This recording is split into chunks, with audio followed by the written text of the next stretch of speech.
announcement has been paid for by the Rated R Wrestling Podcast. Rated R Wrestling Podcast. Go! Uncensored and unapologetic. Rated R Wrestling starts now. Hey, yo. What's going on, guys? This is Aaron, a.k.a. Stud Muffin Supreme. And I'm herpes-infected Kyle. No, I'm kidding. It's not herpes. It's a cold sore, folks. I didn't spend $5 on a hooker. You spent 10, ladies and gentlemen. Anyways, and I am Michael the Motherfucker, and this is the Rated R Wrestling Podcast. Episode 12. In and 2. Yep. And it is January 1st, 2026. Happy New Year's, everybody. Happy New Year. Oh, yeah. We made it into 2026, fellas. Barely scratching and clawing. Oh, yeah. So, what a great opportunity for today's episode. Mike, what are we going to talk about today before we get into some of the other side stuff? What are we going to talk about What today? do you want to talk about? So, oh God, don't hit me with that. So, we are going to talk about the most hated wrestling personalities, wrestling people, inside, outside the ring, most hated teams, factions. If there's hate to be had, we'll probably talk about it today, ladies and gentlemen. Embrace state. Absolutely. Yeah, we're going to get to that. But before we do, bringing back an old favorite on this day in wrestling history. Haven't done that one in a while. Been a hot minute. Been a minute. So January 1st is Jimmy Hart's birthday. Give a shout out to the Mouth of the South. Happy birthday, Jimmy. 82, isn't it? 82. 82. And not even looking like it. Yeah. Hey, baby. Hey, baby. Happy birthday. Oh, yes. I'll spare you, ladies and gentlemen. Happy birthday, Jimmy. A lot of people don't realize he's a songsmith. He wrote quite a few bangers in the wrestling. The man is a very talented musician. Yeah, Jimmy Hart and the producer. Gentrys. He sold millions of records, too. Yeah, he wrote a Honky Tonk Man song, didn't he? He wrote Honky Tonk Man's. He did. He was in on Shawn Michaels. He did a lot of WCW themes. Like he was responsible for Hulk Hogan and the Wrestling Boot Band. Oh, yeah. Real American. That Grammy Award-winning not album. Real American, but whatever the hell. American made. American You made. know what I'm talking about, ladies and gentlemen. Hogan Yeah. on the bass. Yeah. Yeah, in a armless tuxedo for some weird fucking reason. Whoa, brother, it's hot in here. So January Pythons, brother. January 1st, 1975, Harley Race beat Jack Briscoe to become NWA World Champion. What number was that? Jack Briscoe was Second the one, I man at the time, and Harley Race, pretty much that started his big run in the NWA. Yeah, because he If was. I'm not mistaken, I believe the NWA were trying to get the belt off Jack, and they were going to try to they were going to have him face like another big baby face, but at the time they're like, that won't work. We need a heel to take this off of him, and Harley Race was the guy for the job, I believe. Well, who else you gonna get? Exactly. That could be a deep dive one day about Harley Race, because that dude was one Oh bad my God. motherfucker. Harley Race was a bad bitch. Harley Race is actually going to come up a little bit later, but not for the reason you're thinking. Oh, I mean, I'll be looking forward to that. Let's see. On this day, January 1st, 2022, Brock Lesnar pins Big E to win the WWE title at the one and only day one pay-per-view. Day one. Yep. The day one. Well, they did day one. Well, they did a TV special, right? TV special. But the actual pay-per-views. pay-per-view, yeah, day one. I always thought it was kind of dumb. I never got it. Yeah, I never understood it. It was kind of It stupid. looked like just a weird Raw set. It was, kind of stupid. End of Big E's title reign by the hands of Brock Lesnar, because we had to have the champion versus champion match. Well, because Roman, Well, right? because Roman, it was going to be Brock versus Roman that night, but Roman got COVID. Yeah, So I believe that was definitely a what-if scenario. I believe Seth was supposed to win that night, wasn't he? Originally, before Brock had He to win. might have been scheduled to win, or something was going to happen, but they had scrapped it and said, "Well, no, we got to have champion versus champion." Which makes you think, good shit, pal. It's good shit, pal. Yeah. And now it makes you want to think, what if that match went down? What would have happened? That's a good question. A big what if. What So if you live in an alternate timeline and you know how that happened, let us Let us know. know. Bring your DeLorean. If you've been there and come back, and you feel like you don't want to discuss it publicly, just send us an email. Yeah. Email's dry, guys. And our last one for today, January 1st, 2007, John Cena suffered one of his first losses to Kevin Federline. The guy who was lucky enough to bust one in Britney Spears, ladies and gentlemen. And had a shitty rap album. Yep. A very, very They had been building that match for a few months prior, and they finally got it on the New Year's Raw of 2007, and through some chicanery, along with like Johnny Nitro and all that stuff. Umanga, too. And Umanga. John Cena lost to K-Fed. Yeah, how about that shit? One of his rare golden eggs he gave out was to Kevin Federline.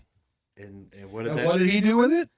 Dick. He's back to working at Burger King now. He fucking scrambled that bitch. Yes. He scrambled her brains probably, but you know. Well, I was talking about the egg he was giving. Oh. I thought you were talking about Britney Spears still. Since this is a new year, January 1st, I figured 2026. 2026, Yep. correct. We're almost through the 2020s. Yes. My God, what is going on? Because of that, I figured there was a few notable names here. Let's address the wrestlers we lost in 2025, or the wrestling personalities. Bob Caudle, legendary ring announcer.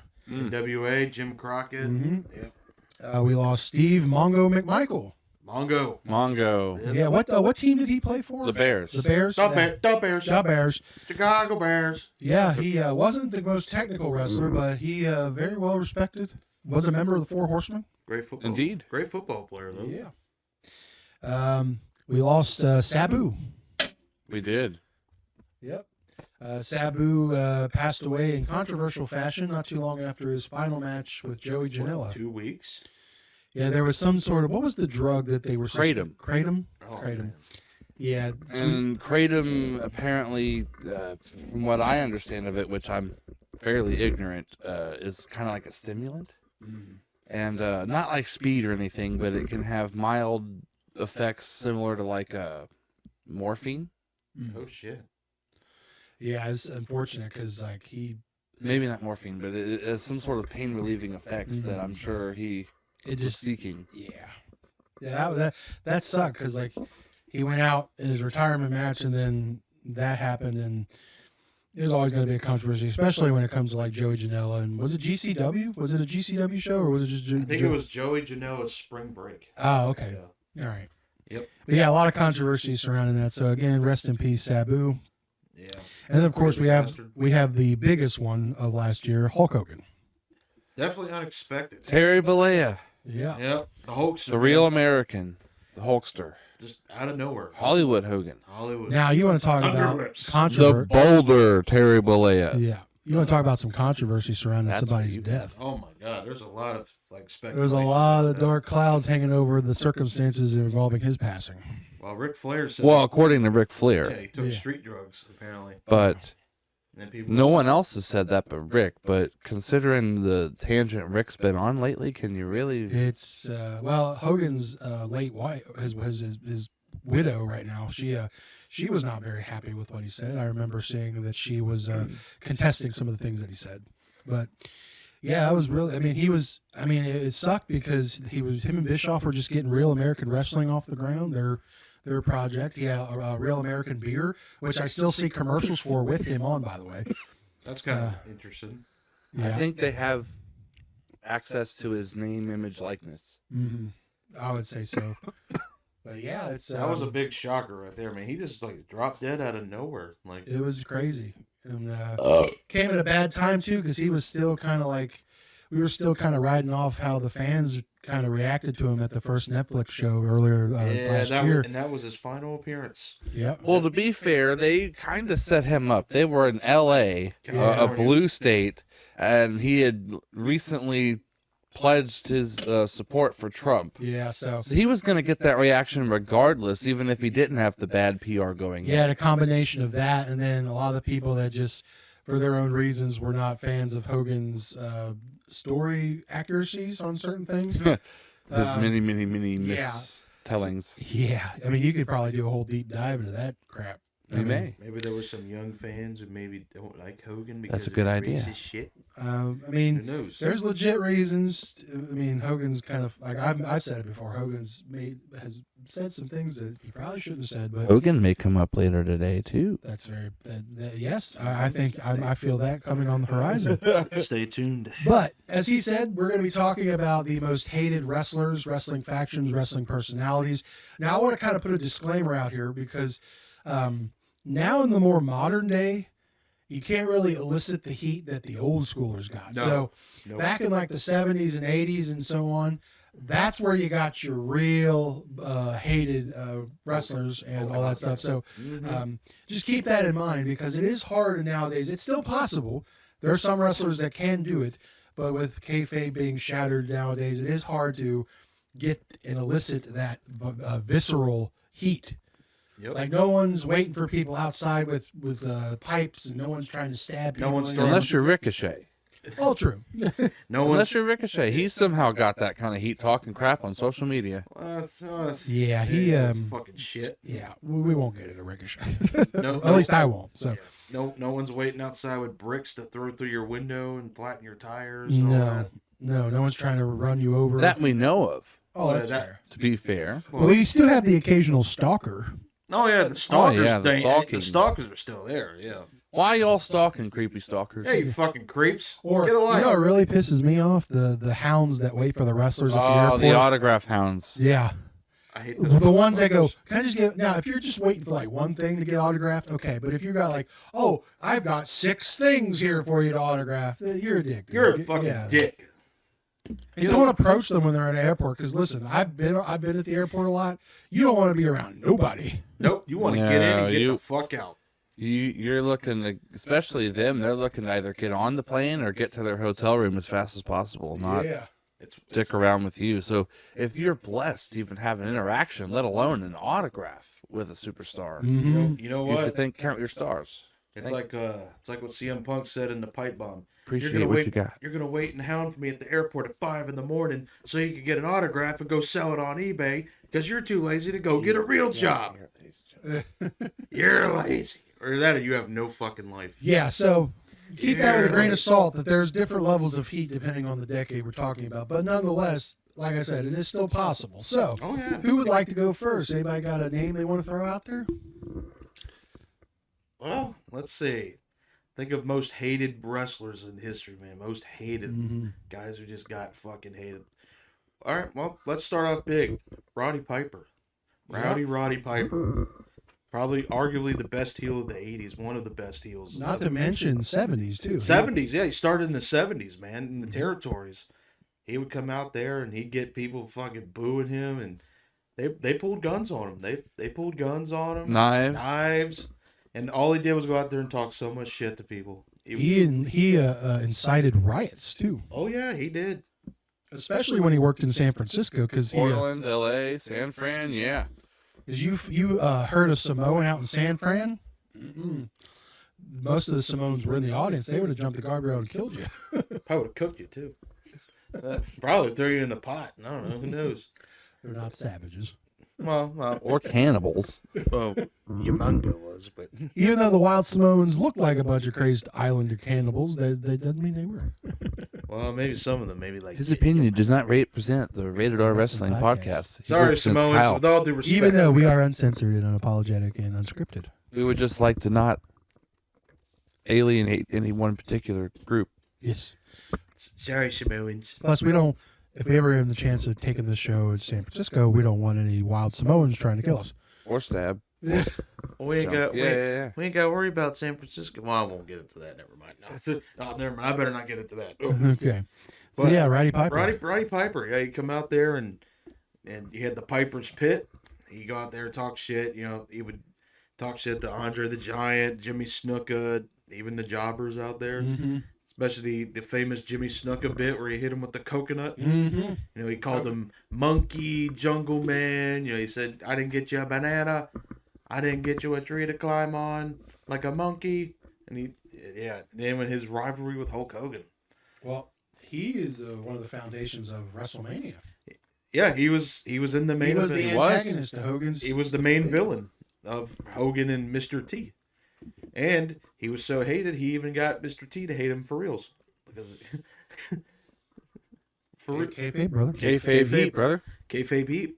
Because he did not like Mr. T whatsoever. Yeah, I was going to say, he didn't want him doing that at all. Nope.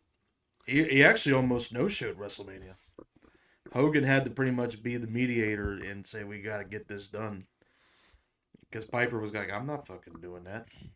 Well, Mr. T was... It's fucking stupid, bro. I can't do his accent. Oh, it's fucking stupid! There you go. Mr. T was also kind of the last straw that ended up getting rid of the guy on the guy I have on my list, Dr. D, David Schultz. Oh, damn. Ooh. Now this Because guy... he was on thin ice anyway because of the John Stossel slap, but an altercation with Mr. T out in the crowd kind of led to the final X-nay on Dr. D.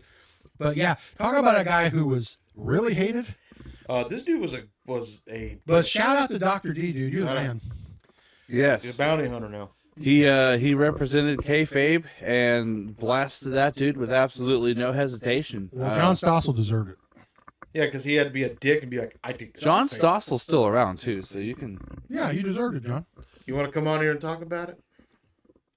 Let's Yeah, talk. John, we'd love to have you on the and we're serious. We'll give you as much of a neutral platform as we can to come on the podcast and discuss it. Let me just say this, Mr. Stossel. You were one of the early examples of fuck around and find out. Yep.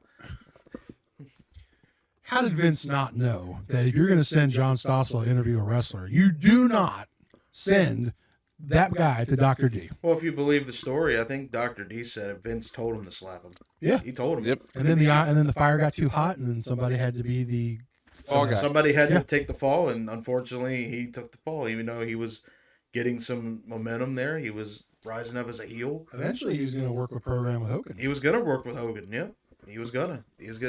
Who knows? He could have been at the first WrestleMania. He Open could've hand been. slap. Called an open hand slap. You think this is fake? No, fucking fake. If you haven't seen the John Stossel slap by Dr. D, I highly encourage you watch it. It's one of the best moments ever. He gives him the proverbial slap the taste out of his mouth. The man blasts him into next week. Dude. He gets him 2 good times too. Oh yeah, he slapped the shit out of him right there. He was a mean bastard though in general. Like you seen some of those vignettes of his, like he's sitting there at home. I saw one where he's at home with his wife and kids. He is a mean son of a bitch, dude. He was a mean bastard. Oh yes. Oh my. They had a lot of vignettes where he had like the guns and Oh, that was a funny segment. That's where Vince, you kind of get an early like McMahon going, "What's the matter with you?" Because he blasted an actual. I think that wasn't planned either. From what that was unintentionally planned. No plans whatsoever for that. So Vince legit was pissed. But he was a wrestler. He got so much heat. I don't know if fans ever wanted to test him because I think he would legit fuck you up. Yes. You ever seen the San Francisco promo he cut in AWA? I think so. Is that where he talks about every guy walking around looking like a woman? He called Hogan a sissy. Yeah. And then Gene Okerlund's trying not to laugh, and he goes, "What are you laughing at?" Yeah. Yeah, he goes, "Everyone that walks around San Francisco is a woman," or something. Well, he said, "You got men out here walking around looking like a woman." It's like, ooh, the 80s. Yeah, he was definitely pushing some buttons with that one. Yeah, but he was. Especially for the time. Yeah. Yeah, but he was a fucking asshole. He was a dick. But now he's a bounty hunter now. Yep. Well, I don't know. Is he retired? I think he's a retired bounty hunter, but I know he went to be a bounty hunter after wrestling. Very successful at it too. Yeah, apparently he's a really good bounty hunter. Well, I mean, you see a guy like Dr. D coming at you. I mean, you going to run from him? Dr. Dog, the big bad Dr. Schultz, Yeah, eat shit, dog. I'm just the bounty hunter. Him and Dog kind of look alike, except the Dog had longer hair. Right, yeah. I wonder if there's any coincidence to that. You know, that could be a good collaboration. Well, Dr. D and Dog the Bounty Hunter. David Schultz. maybe. You think this is fake? Hey, you got an open hand He's slap. an old man now, but I bet he can still whip your ass. I don't know. I saw him on Dark Side of the Ring. He's still like a mean son of a bitch. I think he still wants to kill John Stossel. Well, he said, "Hey, John, I'll still do an interview with you. Come on, let's do a follow-up." I would love to see that. a reunion. I don't think John does. No. No, but he'll talk shit but on the other side of a camera and said, "Fuck you, David Schultzman. You wouldn't say that to his face. Yeah. You little pussy. Say it to his face, bitch." So Still- sticking with that era, I'd like to bring up a guy that worked 70s and 80s, Ox Baker. Dude, probably the scariest looking wrestler ever. The man was had a very unique look, and he was just destined from the outset to just be the guy that you just hated. And he had this incredibly wild, swinging style, and he had a reputation with the boys as well for potatoing you quite a bit. And you had to be prepared to do any kind of thing with Ox Baker. Yeah, he was a wild man. He's bald with the big handlebar bald- mustache, yeah, right? And he had the eyebrows. Mhm. Yeah. Dude was probably one of the scariest looking wrestlers. He didn't even try to be scary. He just looked scary. Mhm. But he does have a funny sense. There's this wrestling documentary on YouTube called 365. And they have these old time wrestlers come on there and talk about their time on the road. Well, he's in there. Oh, yeah. He has an appearance. And he's crazy in that, like legit. He's like, okay, in the wrestling business, you gotta put your dues, you gotta hit the road, and you gotta hit hard. And then the producer's like, okay, can we take that again? He goes, what the fuck you do? They actually showed it in the documentary too. He goes, what the fuck did you do? Oh my God. And he's in like I hope it's not prison or anything, but he was in an orange suit there. I don't know if it was prison or a retirement home. I think he was just sticking to the kayfabe. I think he was legit, like trying to play his character. Probably. He's dead now, but The man had confrontations with Rowdy Piper, Bruiser Brody, Harley Race, damn. real life heat, especially Harley Race because of his wild swinging style. Harley Race was known for being very precise and known for being professional. And he absolutely despised his program with Ox Baker and was openly happy when it ended. Oh, I'm sure. I bet he was. But I ain't working with that fucking asshole. Crazy looking guy though, for sure. Yeah, scary looking motherfucker. Just like, which is the opposite. He didn't look scary at all. He actually looked rather dashing and dapper, but he was hated nonetheless. Nick Bockwinkel, Ah, Nick Bockwinkel. a very eloquent man. Yeah, he was like an old man too. He was the guy who flaunted his intellect, is what got his heat. Yeah, because he was smarter than. He thought he was better than the average bear. Yeah, every promo he cut, he was talking with elegant, and he would do these like. Found the cheap ways to bend the rules, the loopholes. Mm-hmm. AWA World Heavyweight Champion. Yeah, not to mention he also elicited heat because of his manager Bobby Heenan. Bobby Heenan. Yep. This is before he went to the WWF. Yeah. Yep. Mhm. Which he was the Weasel before WWE too, wasn't he? I believe he was the Weasel in AWA. I think. Talk about a guy who was hated. I mean, and Stan Hansen, and guys like Stan Hansen, Nick Bockwinkel, AWA had a lot of great heated heels there. Oh, they did. Stan Hansen definitely, because But the brain should get his own mention. Oh, he will. No doubt about it. All about the brain. I was gonna say you had Stan Hansen and Nick Bockwinkel, but I think the guy who was really hated was Bobby Heenan, because it transcended companies. Yeah. Yes. AWA. Bobby Heenan was the driving force of Hulkamania. I Pretty think much. The one talking about who Hogan's best rival was or greatest rival was? it was Bobby Heenan. Probably Bobby I Heenan. mean, think about it. All of his guys pretty much feuded with Hogan. Didn't Bobby manage King Kong Bundy? King Kong Bundy, Andre, Mr. Perfect. Mr. Perfect, a lot of guys. Haku, Mhm. the Heenan family. That whole, let's see, King Harley Race. King Harley Race. Yep. Speaking of, yeah, Bobby Heenan. He would draw heat, and people just want to see him get his ass kicked every night. Yeah.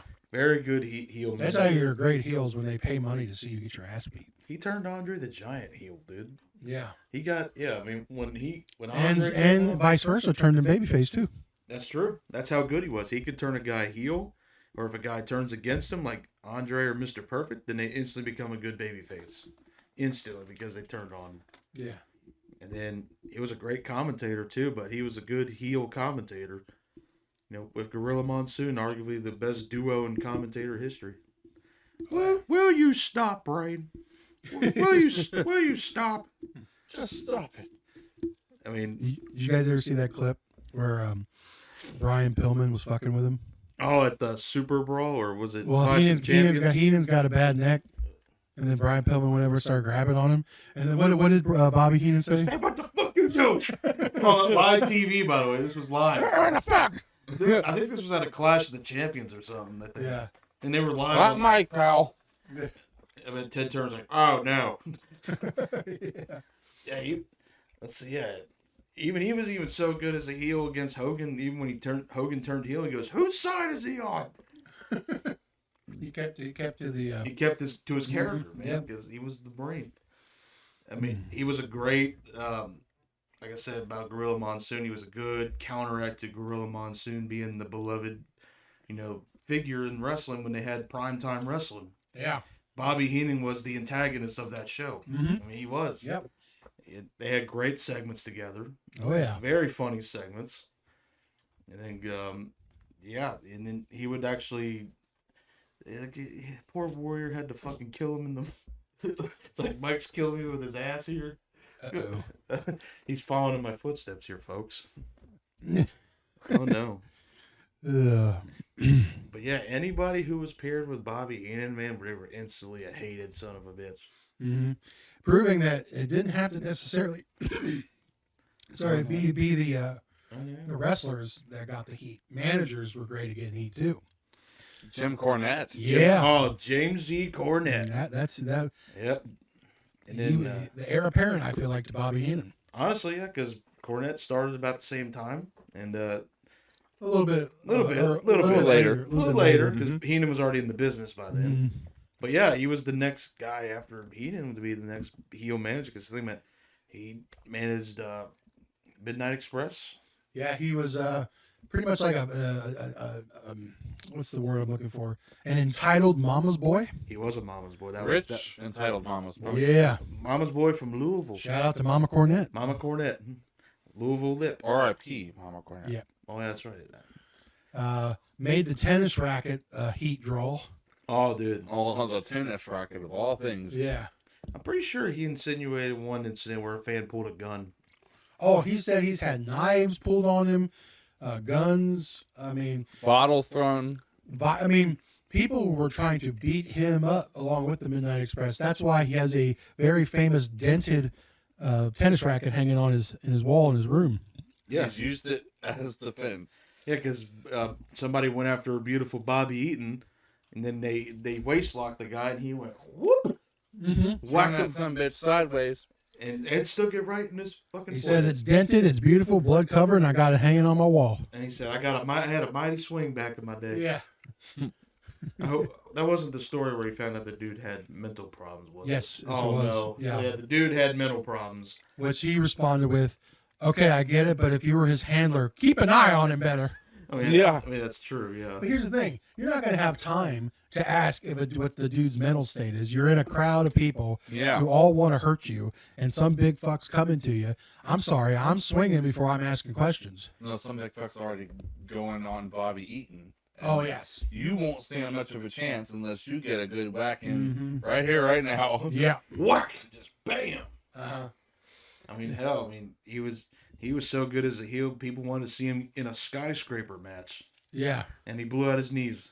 Oh, you're talking about the scaffold? That's it was called the skyscraper match. Yeah, that's where he fell down and like his knees ate it. Big Boss Man or Big Bubba was supposed to catch him. He was supposed to catch him, but he missed his cue or something, and he couldn't hold on much longer, and he was waiting for him, and whoop!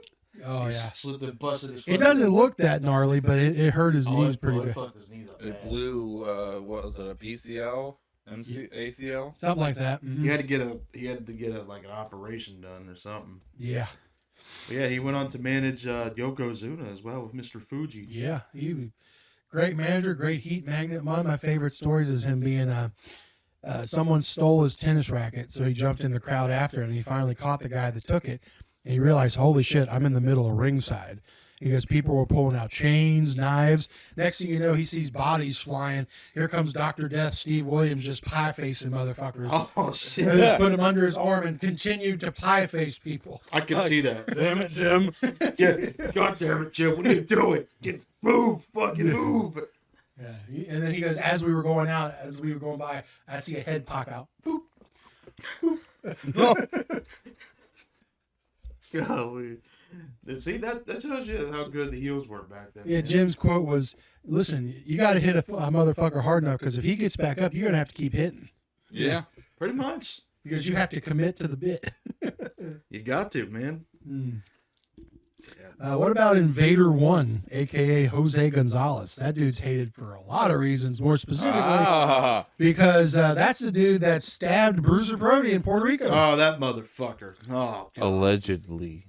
Okay. Quotation marks. Him or Yes, allegedly. Carlos Colon he didn't stab him, but he was Definitely somehow he's connected to it. Yeah. Sorry, Carlito, but the your dad's alleged government conspiracy and cover-ups. Supposedly the subpoenas didn't come out until after the trial was over because there was a lot of eyewitnesses to that.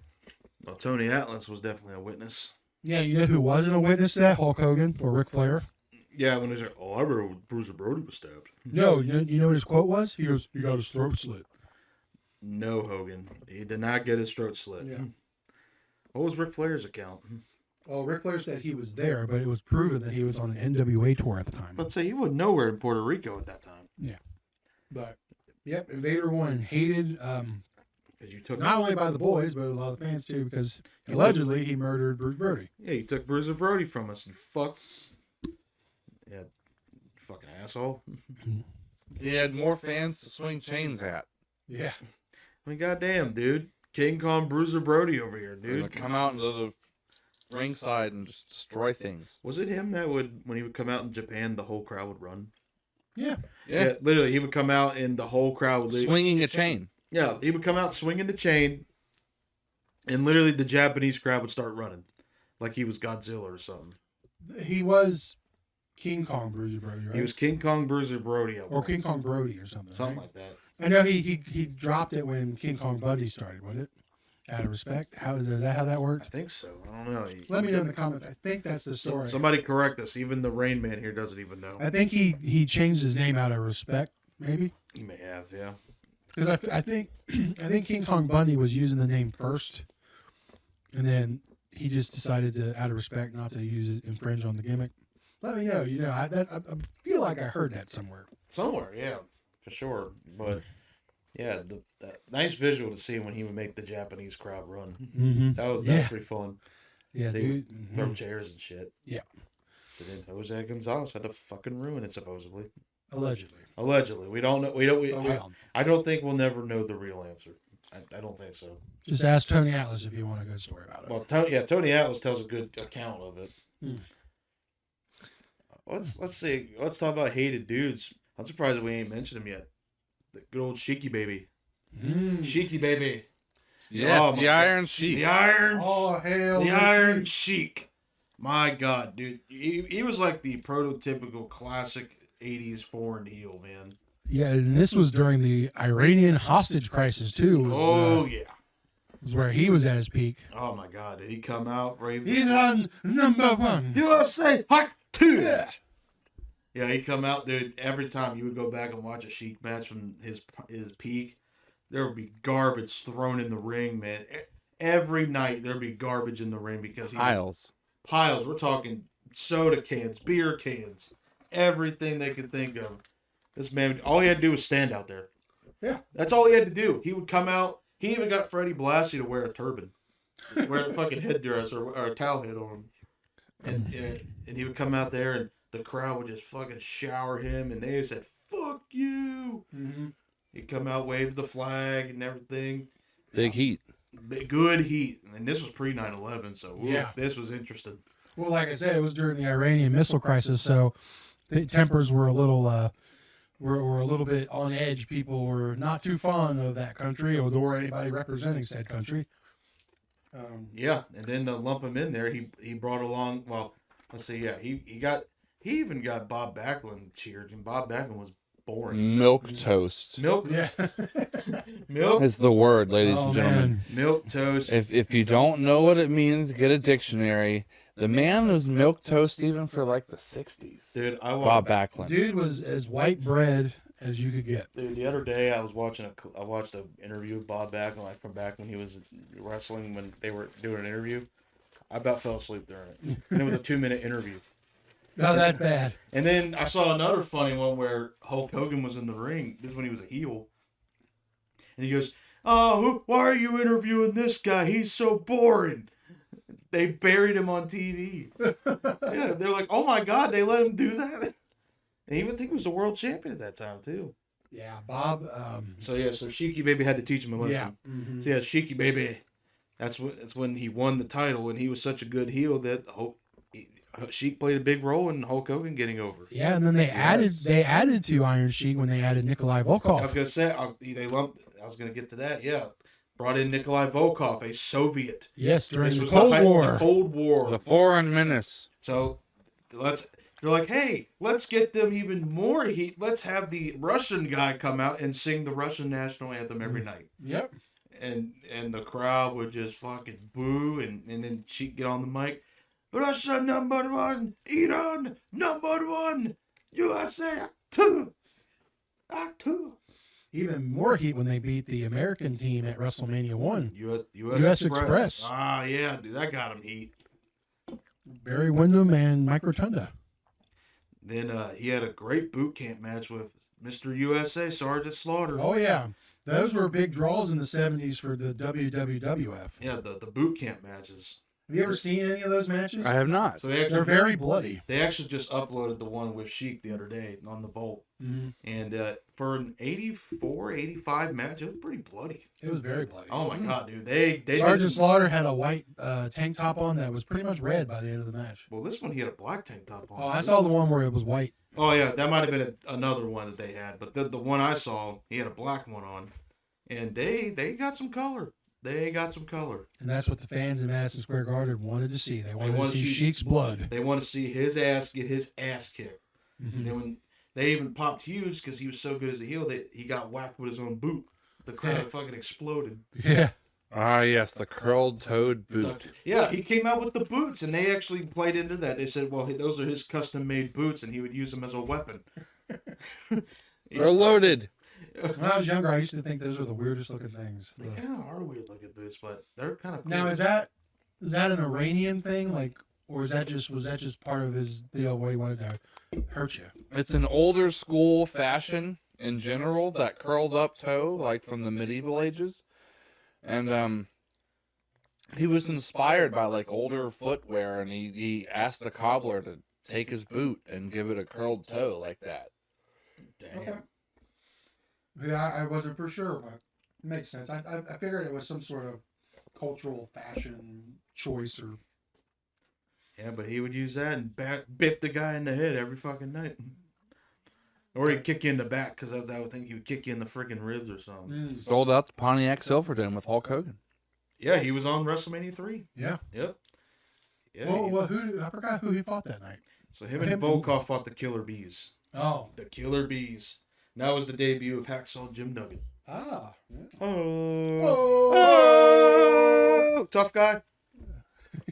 And then they had the ride together in the car and do drugs Oh, together. the legendary stories I've heard with Jim Duggan and Iron Sheik. Yeah, those stories are fun. If you ever get a chance, look. You could ever be a fly on the wall, be inside Sheiky Baby's car during the day. That'd be a hell of a Man, I would love to see that experience. Hell, he was so good as a heel. They brought him into Jubermania or whatever. Macabre Mania. Yeah, Macabre Mania. Did he get caught at an airport once with drugs? And he wasn't with Duggan, was he? Or maybe he was, and they both they were in the car together, and they got pulled over. Mm. And then the cops found weed or something. And then Yeah. McMahon wasn't pissed about the drugs. He was pissed about the fact that it's a heel and a babyface riding together. That's why she got suspended. Well, yeah, because we can just write it off as always a bad guy heel. He did drugs, but now I gotta explain while you're in the car with one of my biggest baby faces. Why is the Iranian dude in the car with the USA guy? I think drugs are bad. Okay. Drugs are bad. Okay. I heard the rides with him, Hacksaw and Sid Vicious were always legendary. Oh, dude, I wouldn't even need a phone. We won't. You don't even need a phone. Can you imagine Sid Vicious goofed out on like pot or beer or something? I'm a big vicious. Hey, What are you looking at, boy? Why are you looking at? Why are you looking at me like that? Why me? Goldberg. I like the one story about Sheik where he failed his drug test, and I think they said, "Well, Sheik, we got your drug test back." He goes, "Oh yes, I passed real good, don't I? I passed real good." You failed. You failed. Oh no, I didn't fail. He didn't understand it. He didn't understand the concept, and they were trying to break it to him like, "Dude, you failed a drug test." Yeah. Oh yes, very good. I'm very positive. Yeah. Like, oh my god, what a legend, dude! What a fucking legend. Yeah. Very interesting gimmick to, like I said, to look by post 9/11. Oof. Oh yeah. Oh jeez. Yeah. Very. Muhammad Hassan all over again. Well, Oh boy. well, there he you could be on this list, Muhammad Hassan. Well, he's on the tail end of my list. We'll get to that. Oh, Muhammad Hassan. Mark Capani. Were you you were obviously watching during the time when he came about. Absolutely. 2005. Yeah. What were your thoughts about Mr. Hassan? Mark Capani. He keeps saying that, and it sounds weird. I know that's his name. Okay. Anyway. Well, at the time, this is around the time I started turning towards liking heels, but very much post 9/11. We're still at the peak of America phase. I didn't believe it was a real terrorism attack or anything like they billed it to be, but I definitely just didn't like it. I'm like, oh, they're attacking badass Undertaker. Oh yeah. That's pretty much how I viewed it at the time. He didn't have any real heat with me other than just the foreign menace kind of gimmick. Well, hell, he would get heat just as soon as his music would play. Oh yeah, he had real heat from the live crowd. Oh, yeah. It's even on his debut night, like when Mick Foley was in the ring, you heard the alien. Yeah, we hear that. Yeah, and then as soon as that, the crowd immediately is like, "Oh, what the fuck is this guy?" Well, I like the idea of his gimmick. Well, he had a very interesting take. It wasn't like he was like, I'm coming from Afghanistan or wherever he was an Arab American. Yes, he was from America. He was just as American as you as I, but he was a sympathizer for Iraq. Yeah, because I like the idea behind the gimmick where he's pissed at everyone because of post 9/11. And every time you see a dude with a towel head, I had like an arrogant. And then it became about awareness about the treatment of Arabs or well, this Arab was a play in Americans real in life, America. yeah. And then, of course, he had the mouthpiece Davari with him, who would speak straight up Arab and get heat. Mm-hmm. You know, Khazaro Davari. Yes. Yep. You have those vignettes where he would go It's to Arabic, by the way. Arabic. And the heat was so intense, it ultimately is what ended up with his departure from the company. Well, I mean, he got like because they did that thing you said with the Undertaker, where he had a group of guys in suspicious looking gear. They were called sympathizers or something, or that's what they were referring to him as. But they were masked dudes who looked pipes, very looking Al Qaeda-ish, very fellas. Mm-hmm. And garrote wired Undertaker, and they carried Davari out like he was on like a martyr. Well, that was probably a fine segment, except the fact that they aired it. They aired it on the same day as England's version of 9/11. A London terrorist attack. London terrorist attack. So instead of, I don't know, editing out the segment, which it was a taped SmackDown, by the way. They did try to cover it up by putting a disclaimer at the bottom of the screen, but no, it didn't work. It didn't fly with the. They should have pulled the segment from the. So I believe as a result, he was off of TV until the pay-per-view. So he was scheduled to have a pay-per-view match with Undertaker as a #1 contenders match, and then they took him off. They had like a Davari come out or some lawyer come out and say, well, he's not. They had to explain it in storyline why he's not on TV. I think he did one appearance on SmackDown. And then at the pay-per-view, Undertaker last ride him through the stage. He basically murdered him on pay-per-view, pretty much. Send him packing. He came out, which is kind of interesting because they gave him like a grand entrance there. These dudes carry him out on this like.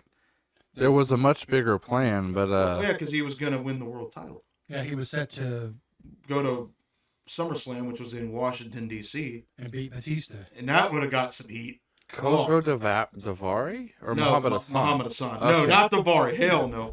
No. Sorry, Sean Davari, but no. No, the Rocket was definitely going on Hassan. Hassan.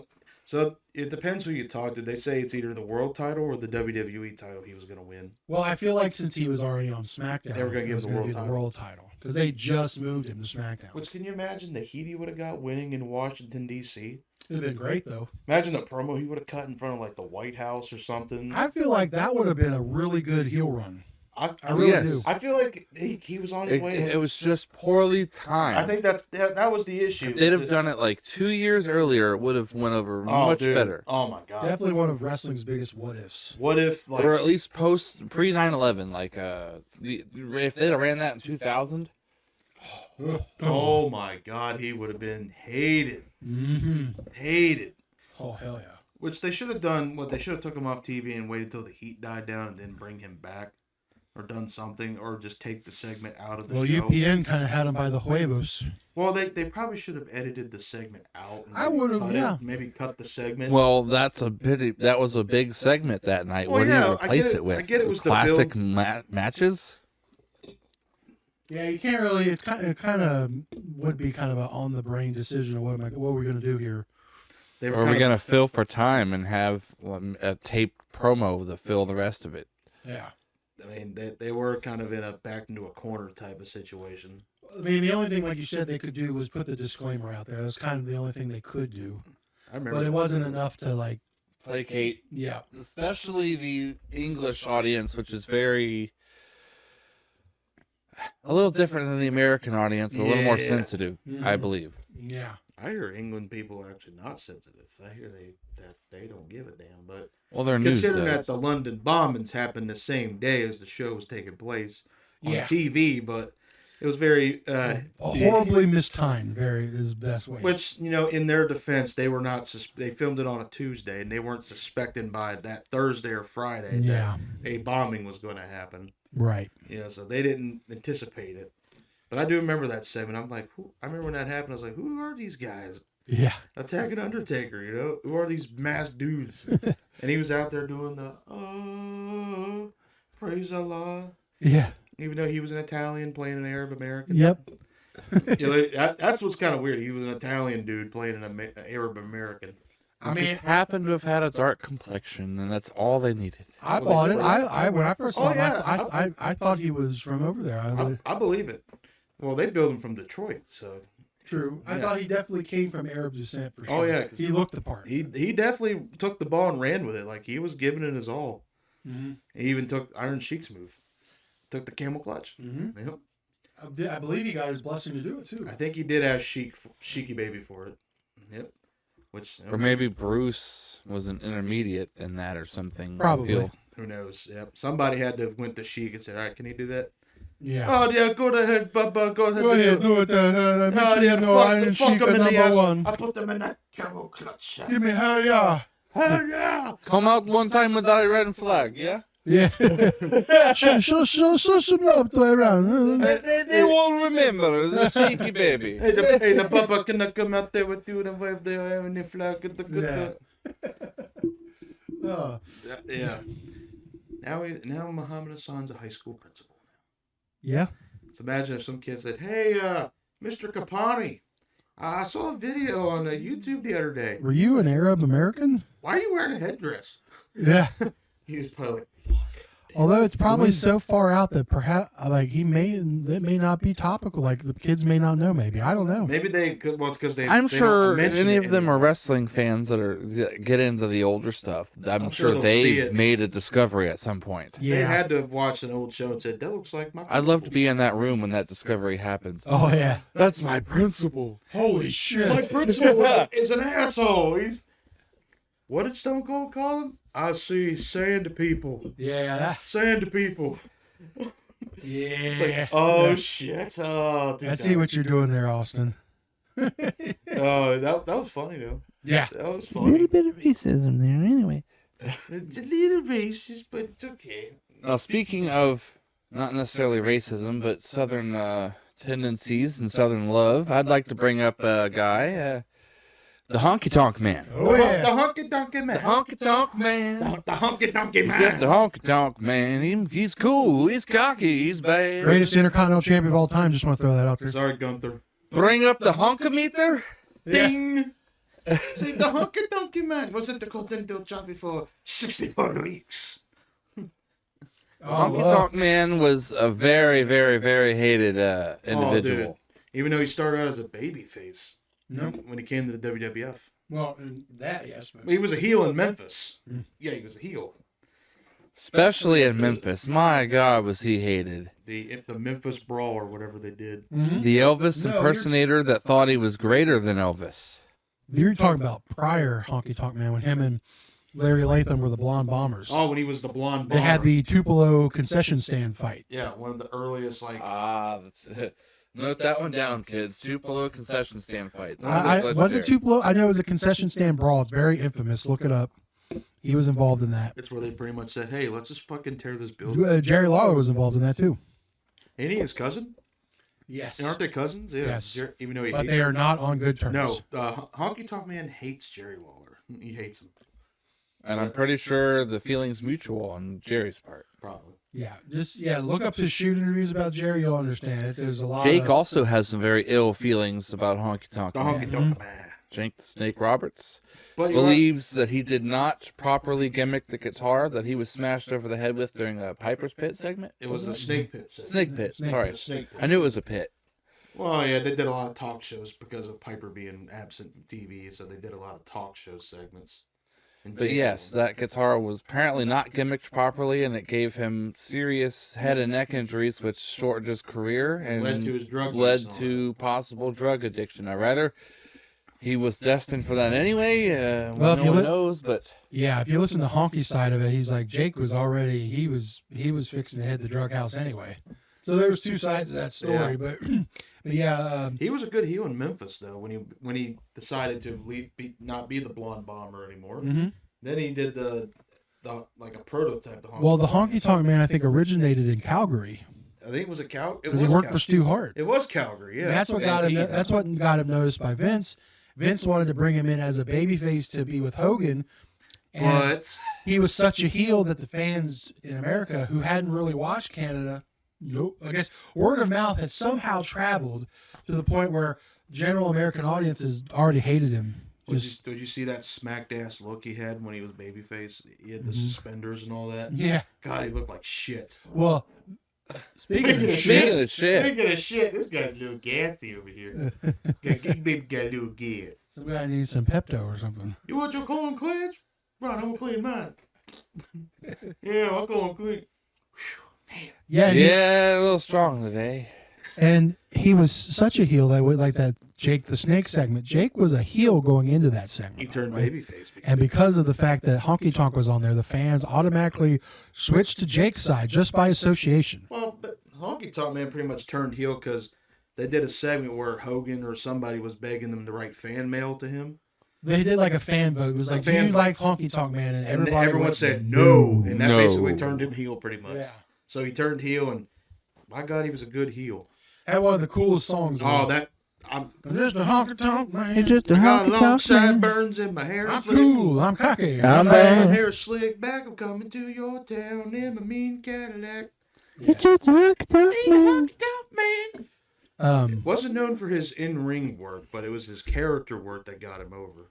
Oh yeah, it was definitely he wasn't like a show stealer or anything, but no, his character, like you said, is what carried that. Yes, and then Jimmy Hart, Jimmy Hart was a great heel man back in the day. Jimmy Hart, I believe, was involved in that theme song. Yes, he was. Yes, he composed it. Yeah, it was on the. You know where it debuted at? The wrestling album. Number 2, Pile Driver. Pile Driver. Pile Driver, the wrestling album, Volume 2. Oh. Yep, it was on that album, and that's how he got his song and all that. Nice. Yeah, he would come out there to the Slammies, try to play his music. He would always say, "I'm greater than Elvis" and all that. That was the main gimmick. And then he eventually beat Ricky Steamboat, I think, the Steamer, to become the Intercontinental Champion. For quite a while. He had the record for many years. A year and like a few months. Yep. Yeah, he was the big cowardly heel, man. Everybody wanted to see him get his ass kicked. And you know what? He actually did play a role in getting the Mega Powers to form. That's Oh, yeah. Macho Man, where he whacked him with the guitar. Yeah. Then Hogan came out to save him. That was basically the seeds being planted for the Mega Powers. Oh, okay. Yeah, so Honky Tonk Man pretty much responsible for the Mega Powers. yeah. That and Miss Elizabeth being threatened, I believe, on some occasion. I think he was going to hit her with the guitar. I think. Yeah. Yeah. Yeah, that would have got him nuclear heat. Mm-hmm. Oh, that would have Also, trying to kill him. Honky Tonk Man is also, I feel, it's somewhat credited for the rise of the Ultimate Warrior, because it was the Ultimate Warrior who squashed him and won the Intercontinental Belt. Give me somebody to wrestle out here. I don't care who it is. And then Ultimate Warrior's stock went way high. Well, Because he was supposed to wrestle Beefcake that yeah, night. Beefcake, but Beefcake got injured or something, or they wrote him off somehow. And then Ultimate Warrior came out and answered the call. And he wasn't a fan of Warrior either. No. Didn't he take the splash a different way than everybody else because he didn't want to take it? Kinda, yeah.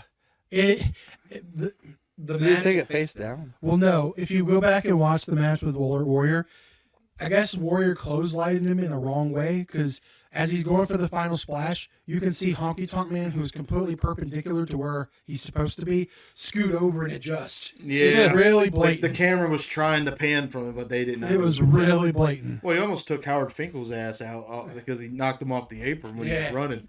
He'd be like, "Fuck you, Warrior."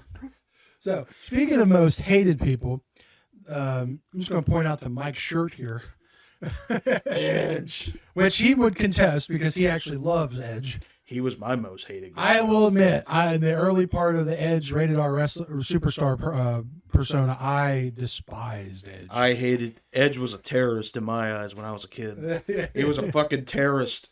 Yeah. Yeah, like I've mentioned before on this show. Well, what, 05, 06 Edge? You got to remember, Yeah. before that Edge, everyone kind of loved. Oh, But he got stale. Well, what happened when he got booed was he got booed in his hometown, Toronto, Mm-hmm. and then the Edge and Matt Hardy and Lita debacle came about. Well, that's where a lot of the real life heat. That's where he got really good heat. With him and Lita both. like he Holy got legit crap. heat too. Like they all got. Even Lita's a babyface. They were booing the fuck out of her at Madison Square Garden. Yeah. They were booing her, and then Edge and them ran with it. he Took off with it.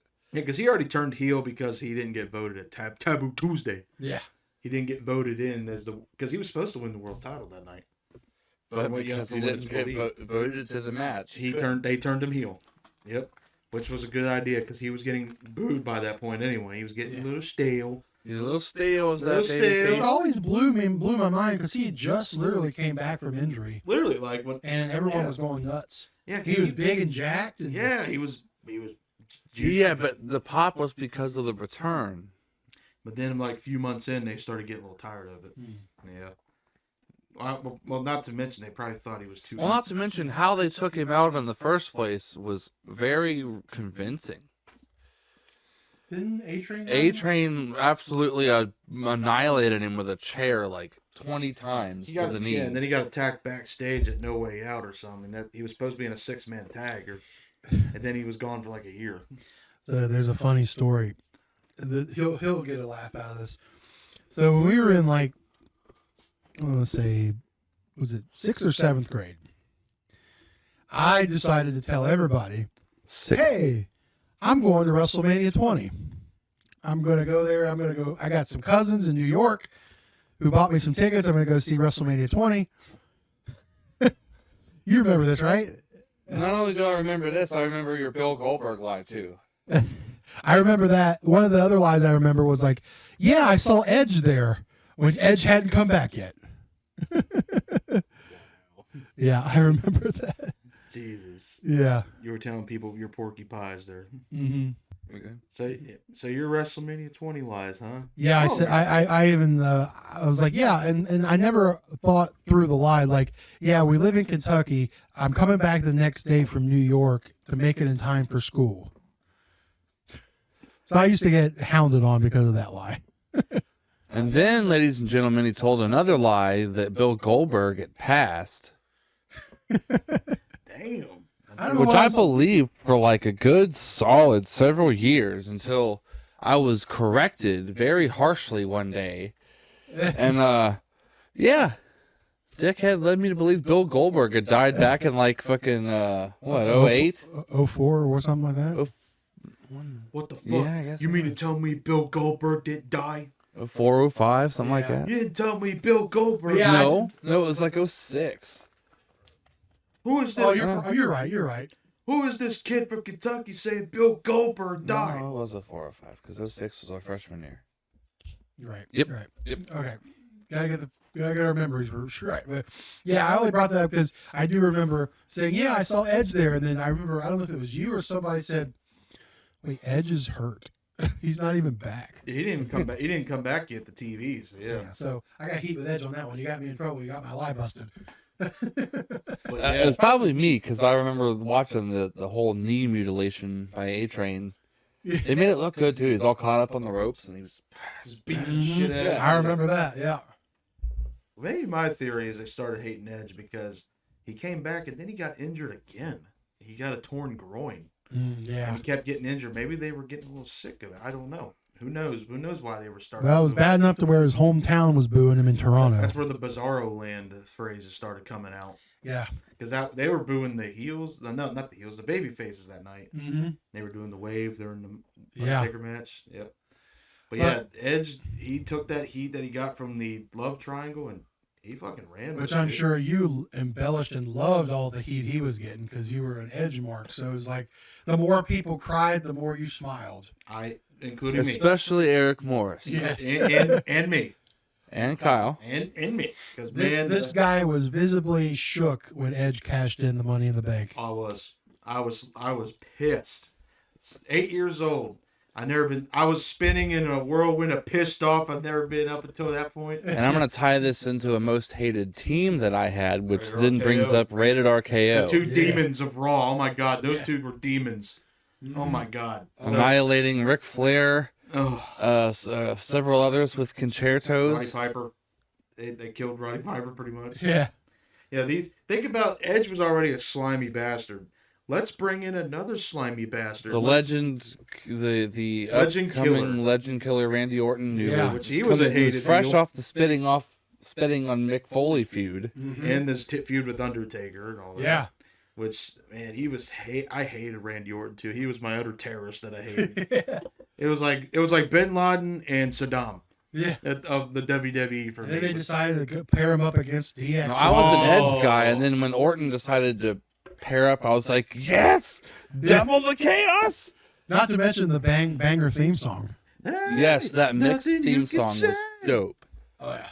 And then, of course, me being a DX mark at the time when they started feuding with them, I hated these motherfuckers. Especially when they had to win this, was it SummerSlam match? Because Triple H blew out his leg. Well, it was, they had a Cyber Sunday match. Oh, that's what it was. And then at New Year's Revolution, that's when he tore his udder quad. Oh yeah. I was pissed because I legit thought they fucked him up. I didn't know he legit got fucked up. They made me believe that Rated RKO did. And I said, I fucking hate these guys. Mm-hmm. I mean, so it's like a two-headed dragon dealing with these two schmucks back then. Mm-hmm. Yeah. I hated them, but I thought the theme song was awesome. And Edge would come out and just, my God, these two were just talking so much shit. Yeah. And then Not to mention also, piggybacking off your point, I vehemently hated Edge and Christian in the year 2000. Oh, when they were absolutely despised that team. I guess they didn't totally reek of awesomeness to you. No. They didn't reek of awesomeness. Are you sure? No. Totally. I did not think they reeked of awesomeness. You were a big fan of Edge and Christian as a team too, weren't you? I was. That was my team in the triple threat. Mm-hmm. Ladder matches, hardcore matches, table matches. Those were my guys. And I think what did it for me was the pants originally. Edge's pants were really cool. He had cool tights, man. He had his whole career. He had cool tights. Yeah, that's what I meant. Yeah. He's always had like that weird cross design. Well, that's because that was from his Brood days, I think. Yes. Yeah, that was from his Brood days. But then when he ditched that and started doing like the Edge burst. Yeah. And he had the Edge boots too. Mm-hmm. Edge was a cool looking fucking dude. And he had the Rob Zombie theme song. Never gonna stop me. I just love the fact they always had no problem going out and just blasting the locals. Oh, they come out there and Remember when they were in Kentucky? Louisville, Kentucky at Judgment Day, and Kurt Angle was with them, and then they had the washboard, they had the hat, the teeth. They were playing like Kentucky band. That was a funny ass segment. Oh my god! For the benefit of those with flash photography, I mean they were hated by the fans, but they were also kind of liked because they were kind of funny. They did get heat because people wanted to see them get their ass kicked. It did come to a point though where the fans started liking Edge and Christian because of their the heat. So then they turned to baby face, I think. Yeah. Then Christian turned heel. Like, Yeah. Yeah. So Edge became a big baby face after that. Which made it also better when eventually he did turn heel and Yeah, became the rated R superstar. Right. And then he slipped into Lita, and well, there you go. I mean, Or maybe Lita slipped onto him. well, I think that's what it was. Yeah, she maybe got the hots for him and got that long blonde locks, you know. Different accounts may vary, but Yeah. Sorry, Matt. yeah. Sorry, Matt Hardy. Sorry, Matt. But yeah, Edge, he was a good heel after 06 too. I mean, every time of course he had to take the knife and stab me again the next year with Undertaker. Oh yeah. Not only did he take the briefcase from Mr. Kennedy, he fucking took the world title from Undertaker. Mm-hmm. I was like, you motherfucker. Yep. And then he renewed his heat when he got with the Vicky Guerrero thing. Well, Oh, the Vicky Guerrero Yeah. relationship. I remember when. Talk about someone. I wish Matt was still here. Matt would have had a tangent on Vicky Guerrero. Dude, that tells you who's a good heel. He's willing to slip it into Vicky Guerrero just to get ahead and be the world title, man. But I remember when he got injured, and I was like, yes, Edge is gone. Finally, he's gone. And then he comes back at Survivor Series. Excuse me. And I'm like, this motherfucker. I mean, you're sitting there kind of placating Vicky. I'm over here riding the wood chip. Just saying. Hey, Vicky's kind of nice to look at, man. Wood? I'm not gonna lie. Edge, man, you know what? Wood. Sucks, Eddie. Oh, dude, that would have been some heat right there. Sucks, Ed. Sucks, Ed. Oh my god. I should have known by the pay-per-view poster of Survivor Series that he was gonna come back. Yeah, they kind of They spoiled. kind of spoiled the surprise. And not only that, but when I found out how he came back, and when I was like, I distinctly remember he told me, or I found out on the website how he got in as a cameraman. He got in as a cameraman and slipped into the world title match. Said he can't do that. He can't fucking do that. Yeah. Uh-huh. And then he cost Undertaker the match too. I'm like, you motherfucker. Yeah, it was beautiful. Oh. Hey, Ashley's off screen. Say hi, everybody. Hey, Ashley, what's up? Hi, Ashley. Good morning, Starshine. The Earth says hello. We're talking about Edge. Yeah, we like Edge. Well, we're talking about when he was a total asshole, like when he was a heel. You'd have hated Edge. You would have hated him back in the 2000s. Yeah, he was a. We're talking about how he fucked Vicky Guerrero to get it to be world Yeah, champion. he was a menace. He was a terrorist. Fucking, excuse me. Yeah, he slipped it into her. He slipped her a baloney pony, you know? Oh, I hated Vicky Guerrero, dude. She was absolutely loathed. When Undertaker broke her fucking neck with a tombstone, that was one of the greatest days of my life as a 10-year-old. When I seen him tombstone that, well, he tombstoned her twice. Yeah. So, like, when she first came on, like, with Edge and then he tombstoned that bitch, I was like, yes! I was like, kill that bitch! Yeah, she got good heat with Edge. So when so not only did they bring a demon in with Randy Orton, but then they brought a fucking another demon on him with Vicky Guerrero. Yeah. So then now you got these two riding around SmackDown, and now you're like, fuck these guys, dude. I just remember Matt would just like convulse with hatred. Oh, dude. Oh yeah, he'd foam at the mouth. Especially when she would do the excuse me. Excuse Every me. week she come out and do that, the whole arena would just boo. Even on pay-per-views, like when they would pipe in the crowd noise, even on live pay-per-views, they'd be like, I don't think they had the pipe in crowd noise. No. Not with that one, no. No, they did not. No. No, I really hated her just because it was so annoying. The voice. I'm like, did you ever think at the time, like, how did Eddie fuck with that? So God rest your soul, Eddie, but what the hell, dude? But that was her playing it up, man. That was her being Maybe good. it wasn't. Well, to be doing fair, have you seen young Vicky pictures? I mean, I see why Eddie was. Hey, listen, young Vicky was a hot. Listen, young Vicky was a hot piece of chicken, dude. Some things you gotta kind of have to compromise with. Latino heat. And I forgot the other terrorist act he committed when he pulled the fucking edge head move. and won the world title. Oh yeah, with what, Zack Ryder? Yeah, I was even more pissed about that. I said, Oh yes, I love that. I was a little confused at the time. I was like, how did he clone himself? What the fuck's he doing? I didn't know that they brought in lookalikes to play like these stunt doubles. I'm like, how did he clone himself? Who did he pay? Yeah. Who did he pay off? What is this shit? Oh, I was so mad. Oh my god. You imagine how happy I was seeing Undertaker choke his ass out at WrestleMania and finally give him his comeuppance. Yeah. And then he kills him at SummerSlam that year, and I'm like, yay, he's gone again. And then he pulls that shit again. Yeah. He's here. And then we're like, oh shit, it's Jeff Hardy. No, it's a bearded Edge who looks like a psychopath. Oh my, he comes back out of hibernation. Yeah. And then he fucking swoops, grabs another belt. Give me your belt. Yeah. I'm like, it's deep. I kept saying he can't keep getting away with it. What I think made Edge such a great heel was he was such, and he ultimately adapted this moniker, the ultimate opportunist. Oh yeah. Yes. Absolutely. Any opportunity he get to commit a war crime, he would do it. He lost the WWE title at the start of No Way Out just Oh, to yeah. come back and win the world title in the other chamber I think by that- giving Kofi Kingston a concussion. I think that was the cherry on top for me, was him pulling that bullshit. The fact I think you told me, he goes, oh yeah, The Edge hate lost. was real for everyone, dude. but me. Oh, he was loving it. He was a big Edge head. He'd come over to Every Halloween parties. And second. every time he would come over to a Halloween party and he had an Edge shirt on, I didn't like it. Yeah. He'd have that rated R shirt on. I'd like, Why are you wearing this? why are you wearing that? Why are you wearing that? Who is that slimy piece of shit on there? I remember he told me, he goes, so yeah, Edge won the lost his title. I'm like, yay! And he goes, well, he's a champion again. I said, how? And then he goes, well, he took murdered Kofi He took Kingston. out Kofi Kingston. I said, he can't do that.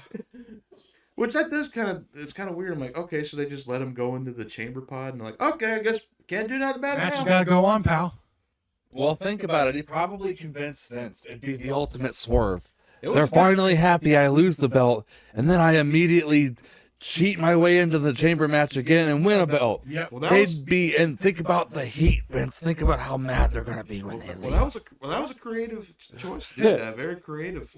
Yeah. Yeah. Well, Vince really seems to like it when the fans leave unhappy, and so it seems like, to me, you just sell him on how pissed the fans are going to be when they leave. He loves giving them what they want, then taking it away. Yes. It's good shit. And if you can come up with something like that, I feel like he'll greenlight anything. Yeah. It's good shit, pal. Mm-hmm. Yeah. It was kind of weird because after that run, and then he tore his ACL. He came back as a babyface, and even me at 12, I'm like, am I supposed to cheer for him? Yeah. I'm like, how do I cheer for this guy? I've been hating this guy for 5 years at this point. Yeah. But yeah, Edge was a great. He's one of those people. Well, at least more back in the day, that his heel runs were far better than his babyface run, which to me tells the true mark of a hated heel is if your run's usually better as a heel. Well, he was a good babyface, but he was definitely way better as a heel. Like, Yeah. Obviously, he was a good babyface because I think now is like the old grizzled vet babyface. He's doing good, but when he turned face in 2010, I didn't care for it. when he fought with the computer. I don't know, his old grizzled vet babyface gimmick's getting a little stale in AEW. Well, if he ever currently. decides to show up. Well, I don't know if he's filming a movie right now. I think. True. Yeah. But, he'll like- be back. Yeah, it's been His stopped. Hollywood prospects are starting up again. I didn't mind his babyface. I didn't like his feud with Kane. I hated this feud with Kane because it was so Well, stupid. it didn't last long. The turn didn't last long because they turned him heel like 6 months later. Well, they were testing his heel run again with Randy Orton, and then they turned it back babyface. With the Nexus. Yeah, with the Nexus storyline, they turned it back face, and then he was a face until his first retirement. Yeah. But I didn't mind his. What do you think about Judgment Day heel Edge? I thought it was interesting. I don't really remember asking you your opinion Yeah, on Edge in the Judgment Day. The original formation of the Judgment Day I thought was cool. Now, when it kind of started evolving, I kind of started...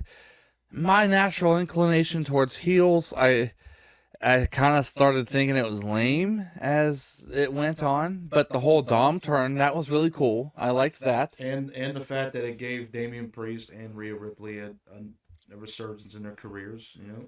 It gave Rhea Ripley a huge surge in Well, her that career. first version when it was just Edge, Priest and Rhea, I thought was a great. Yes, it was. I I liked the idea. I like that they took his theme away and they gave him a new theme too. Yeah. What did you think about the fact that they got rid of Metalingus? Were you okay with the change? Well, I mean, considering what was going on, I accepted it. Right. Metalingus was what, almost 20 years old at that point. Yeah, it was like 20. It was getting there. So they had to change it eventually. I get that. That was fine. And the song I thought was a little weird at first, but now it's grown on me, I guess. Did you like the part where he'd be like, "You think you know me? You didn't."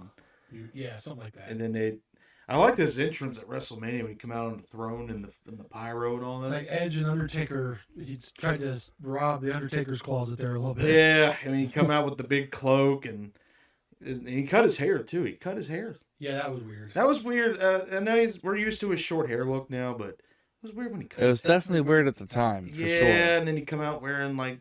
But at least he kept his hair, so he wasn't full Triple H-ing. Right. Yeah. It was kind of weird that I found it weird at the time they turned on him and then they just completely dropped his heel act and all that. Well, I think he was done with it. I think that was the point. No, well, do you know what was behind that? I've heard tidbits, but I don't know the full story. Originally, this was granted that Vince was still in charge. Mm-hmm. Before he left. Vince wanted to incorporate supernatural elements Oh yeah, to that Judgment They Day, did kind of toy with it a little bit, didn't they? especially once they bounced Edge out of the group. That's pretty much what that whole thing was about. He wanted nothing to do with it at that point. Yeah, He wanted out. He wanted, so he didn't want to have nothing to do with anything like supernaturally gimmicky. Yes. Yeah, because when they would do the vignettes, when he would be sitting on the throne and all that, they were kind of dwelling with it a little bit. So he didn't want to do shit like Vince is like, you're going to teleport and then you're going to levitate. Yes, or you're gonna the arena's gonna black out and you're gonna be behind him like Undertaker. I mean, he's like, Yeah. no, I'm not fucking doing that. Yeah. I think the point of Judgment Day was to get Damian Priest and Rey. That was his original vision. Yeah, of he it was- wanted to build them up. Yeah. He saw them as the two next stars, and he wanted to get them over. Well, it paid off in dividends because look, Rhea Ripley's probably the top woman in the company. They blew it with Damien a little bit. Yeah, they gave him his Or run. Damien shit. They gave him his run, but now he's doing nothing now. But they also eventually, I mean, Edge wasn't the leader at the point, but we got Dirty Dom. Dom, but We did get Dom out of that, and the turn for Dom. They did drag the feud with Edge and Judgment Day on a little too long. Yeah, They drug it on a little bit, but they did wrap it up at WrestleMania that year. Yeah. Even though Edge won. Yeah, which should Vin should have got the win on that. He should have, Yeah. which I believe that was his first loss as the Demon. I believe it I was. believe that was he lost to Roman. Okay, you're Yeah, right. second loss. So he lost again. I'm like, okay. Yeah. He kind of killed the mystique of the Demon now. Yeah. But yeah, Ed's good, great heel, hated bad guy. So yeah, So let's talk about some groups or factions. factions. Yep. Let's talk about back in the day, the Four Horsemen. The Horsemen. Throw them up. Yep. Yeah, those guys were hated and they were hated because the fans knew they were the best wrestlers around, and they knew it, and they could back it up. Mm-hmm. They hated Tully Blanchard. They hated Arn. Especially all the little stingers. J.J. Dillon. was J.J. hated. Dillon. Oh my God. The little stingers hated the Horsemen. Oh my God. Yeah, that was a genuine staple of a heel team, the Four Horsemen, because Ric Flair was styling and profiling and showing off all that money and stuff. So, Oh yeah. I feel like Flair was the most likable of the bunch though, because Flair was so charismatic that he was the cool guy. he was the cool heel, but the Horsemen kind of became like the cool heels. Like they started kind of liking them, but they definitely hated JJ and Tully and all that. Oh yeah, Yeah, they were great heels. They played up to it very, very well. But I tell you who wasn't riddled with any sort of cool factor. They were despised because they were trying to rob us of our titties. The Right to Censor. Ah, Oh right my to God. censor. They had the most obnoxious I theme song ever. loathe these fuckers. The theme, I had no love for right to censor. you know, we talked about Hassan's theme earlier. How about the That's good shit, pal. That would instantly get heat. Oh my god. Steven Richards come They out. took the Godfather from us. They took Val Venus. Well, no one cared about Val Venus at that point, but they Bull took Buchanan. who? Bull Buchanan. They became the good father. Yeah. They took the hose. Yeah. They powerbombed the hose. Yeah. They took the cat's titties from us. Oh yeah, and then they took Ivory. Didn't they take Stephanie's titties from us too? I think they took Pretty a lot sure of they titties did. away. Yeah. But of course, this was Vince's answer to the PTC. Yes. Yeah, this was his answer to that. And it worked because I hated them. Yep, they got heat. Yep. They always tried to cock block everybody. Jerry Lawler. Yeah. And interesting, what if they would have followed that storyline where they took the cat? Yeah. But then Jerry's like, nope, I quit. I'm peacing out. Well, they fired her, and then he's like, he I'm left out. to protest. I'm out. And then they divorced. Yeah. So He's yeah. like, yeah, I'm done. Can I have my job back?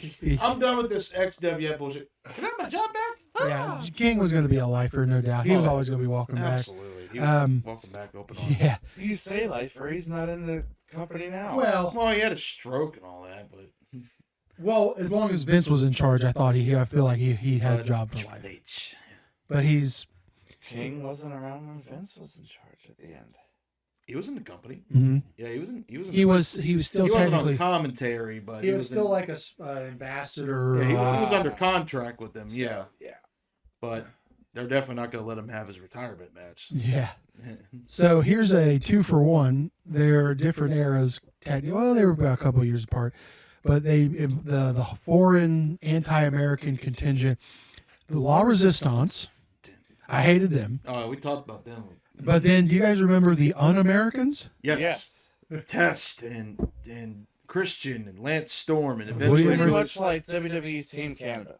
Yeah. So this was a year after 9/11. So this was fresh out of 9/11. Yeah. And they would come out with the upside down American flag and They threatened to burn it. yeah, they remember? threatened to burn it in New York. But they never did. In Madison Square Garden. Was that when Kane came That's when back? Kane came back and the crowd went absolutely nuts for Kane. Yeah. Yeah, they come out and they would talk. Wasn't Chris Jericho part of it? They were. I think he was a satellite member. I think Because I know the original core was Christian, Lance Storm, Test, and William Regal. Yeah, William Regal joined the group, and then I think because Christian and Jericho were tag champions. I think Yes. they were tag champions. So and then they were still doing the Un-Americans gimmick. Mm-hmm. So yeah, he was kind of there, but I don't know if he was an official member of the group. He was. He at least was an associate of them. Like an associate, like kind of like how Bret Hart was an associate of the NWO. Yeah, but he wasn't a full-fledged member. Speaking of the NWO, I don't know. I was talking to Gilbo, who has yet to be on the podcast. I was talking to him about it. He made a good point. He goes, he said he didn't know if you could count the NWO because they were cool.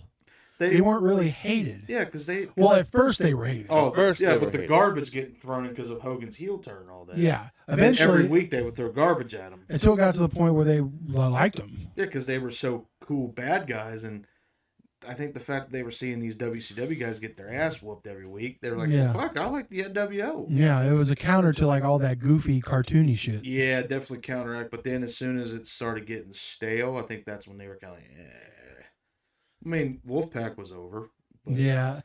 So I mean, nobody liked the NWO B Well, the team. NWO was full of heels, though. Right. Absolutely. Despite the fact that they were cool, I mean, they definitely were doing heelish things and matches and segments that I believe would ire them to hate.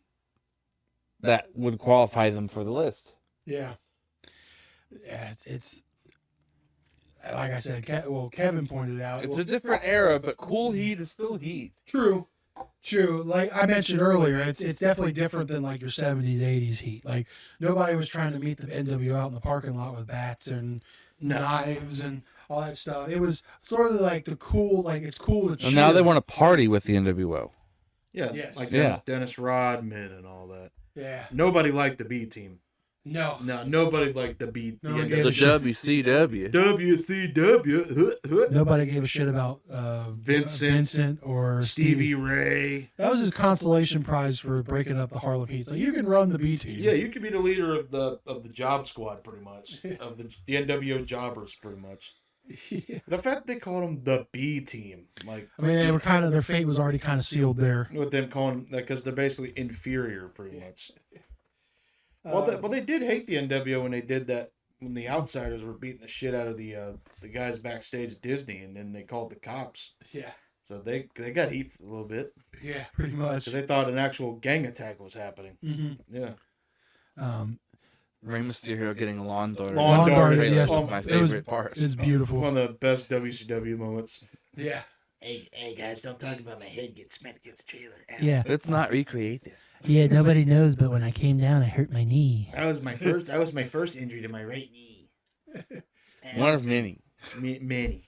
What are some other teams or factions that you guys thought were absolutely detestable? Well, a person I wanted to bring up earlier, but I'll mention here as an extension of the NWO, Eric Bischoff. He's also a hated authority figure. Yeah, buddy. Bischoff. Yep.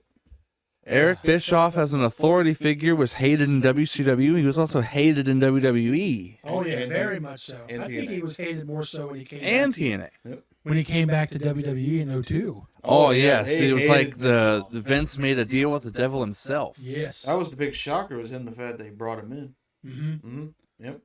But Hell definitely froze over for sure. what did Vince say? It takes one son of a bitch to know. Mm-hmm. Yeah. Yep.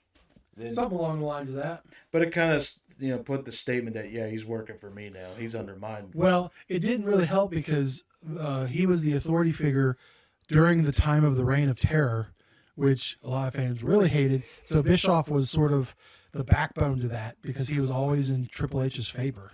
Well, he was Yes. Well, he was a good heel because when Stone Cold was co-general manager with him, they would show his face on the intro, and the crowd they had that boo Yeah. effect in it. Yeah, they hated it, Bischoff. Because he would fuck over the baby faces too. Mm-hmm. So yeah, he was a good authority heel. Then they did a 3-minute warning was his favorite tool. 3 minutes. Yes. Bring out Jamal and Rosie. Jamal and Rosie. Yep. And He had a brief babyface turn like in late 2004. Like it didn't last long. it didn't last I don't long. even They remember were it. testing the waters on him Yeah. being a kind of a face a little bit. But Didn't yeah, work They out. immediately turned the back heel. but like I said, he was sort of like the background music to the Reign of Terror, and I bring that up because I didn't realize we didn't even bring up Triple H. We did not. I And his despise. Reign of Terror and the 2000 racial storyline with the Booker T. Let's Oh, not yeah. with forget. your nappy hair and your suckers. Some people like you. Oh, we were just talking about him being in WCW. well, they No. even said in the promo that place was just a joke, and they're like, Yeah, there was definitely Yeah. some racial undertones to that one. What boys. about the one segment where Booker T finds him in the locker room and he's in the bathroom and he goes, "Here," and he throws him a dollar bill or something. He goes, "Go fetch me a towel." I'm like, oh no. Yeah. And the racist won at WrestleMania, so, Yeah. which people definitely hated him. for Well, that. the year 2000 was the first big year that I was fully into wrestling, and he was the top heel, and I hated every single second of him being on TV. Oh, and him and Stephanie, Yeah. they were like the power The couple. McMahon Helmsley regime. Oh, they got heat. They would chant "slut, slut, slut" Yeah. every week, and then asshole, asshole. Yes. Yes. As a power couple, they pretty much almost had nuclear heat. It wasn't quite go away heat, but it was very close. Yes. Not quite X-Pac heat yet, but No. no. But That's X-Pac was so hated he coined his own term. X-Pac heat. X-Pac heat. Yeah, like go away, like fuck you guys. Did they ever come out and say why they hated him? I never understood where the heat came from. I think he made some sort of remarks in a segment, and it just really hit that crowd wrong. Yeah, that's possible. I if I'm thinking about it, I remember they really hated him when he broke up with Kane when they were a Yes. tag team. You remember Kane and X-Pac, Kyle? Yeah, Kane and X-Pac. Yeah. They were a very beloved tag team, and then when he turned on Kane, Oh, they hated him. so And he if said he I had a think broken- about it, maybe that's where it germinated. maybe from. who knows? But they said he had a burnt wiener too. Yeah. Yeah. Like, don't talk about Kane's burnt wiener. Yeah. Then he got Tori to join him and all that. Yeah. And then yeah. Maybe, So I'll tell you another team that was hated. oh yeah, go ahead. The Dudleys and ECW. Oh God, yes. The Dudleys ECW. I've mentioned this before, but I bore witness to one of the potential riots. Yeah, they were so Heat Wave '99. They got heat, man, because they would come out. They talk so much shit. Oh man, they made some interesting remarks to the Dayton, Ohio crowd. Yes, I was there for that, and they had no problem, and they were just vicious to the crowd. Oh yeah, they'd say, you know, this person knows how to suck dick and all that. This skankosaurus is gonna take black dick up her ass. You Yeah. wanna know what hit her? Oh yeah, they get out in the crowd, try to fight people. Yeah, they fought that Samoa Joe looking son of a bitch in the crowd. Mm-hmm. He goes, "Come on, you fat ball motherfucker!" Oh yeah, and then the crowd was, and security was like, "Oh fuck, oh fuck." Yeah, check out the Heatwave '99 promo if you ever get a chance. One of the greatest heel Banger of a promo. One of the greatest heel promos ever. Yes. Great. I was in attendance, but I really wish I could remember it. I don't have a vivid memory of it happening, but Yeah. And I wish I did. They stated numerous times that they would go out in the parking lot and people would be waiting for them in the parking lot. Oh yeah. They're like, "All right, you got no security now. What Yeah. the fuck you gonna do?" And then they try to beat their ass in the crowd in the parking lot. Yeah. Well, I mean, there's a lot. Rougeau brothers, There's a lot. Yeah. the Rougeaus, the fabulous Rougeaus. Well, they weren't completely hated. Well, they got heat though because They did. Well, they're French. We were French Canadian. well right? they had the American flags and they were basically doing it as you know very. Well, they were the type of heels that were being too nice, right? They were like, Well, they were baby faces at first, but then they turned to Yeah. heel and then they got heat. yeah. So there's a lot of those. A lot of teams that got heated. Not Billy and Chuck. They didn't get heat, did they? Well, they did get heat, but Yeah, they got heat for the wrong reason. yeah, that was more Well, along yeah. the gay panic. Yeah. Oh, like the AIDS epidemic was still, kind of going on. Well, not just that. It's just back the gay community was not fondly looked upon very well still back during those times. Right. So if you were gay, you were automatically a heel. Like there was no that was only a heel gimmick. Pretty much, if you were known gay, yeah, you were, especially if you're going to the South. Oh God, yeah. About Ivan Koloff causing a riot. Oh yeah, He beat the Bruno Russian bear. The Russian Bear. He beat Bruno Sammartino Ending his historic reign. and he Caused a they had riot. to like police escort him out. Oh, yeah. I think he had to like leave without the title. Yeah, he couldn't leave with the belt because people were trying to grab it. Yeah. They're trying to give it back to the kingpin at the time. Oh yeah. Yeah, Bruno Sammartino. Bruno he was was the man, dude. He Yeah. was the guy. Because didn't Billy Graham beat him? Billy Graham beat him on a second run. Yeah, and that got heat. Billy Graham was very hated. Yeah, he was a hated heel, but they kind of liked Billy Graham as a heel. Yeah. He was selling out as a heel because people wanted to see him get his ass kicked. Yeah. Yeah.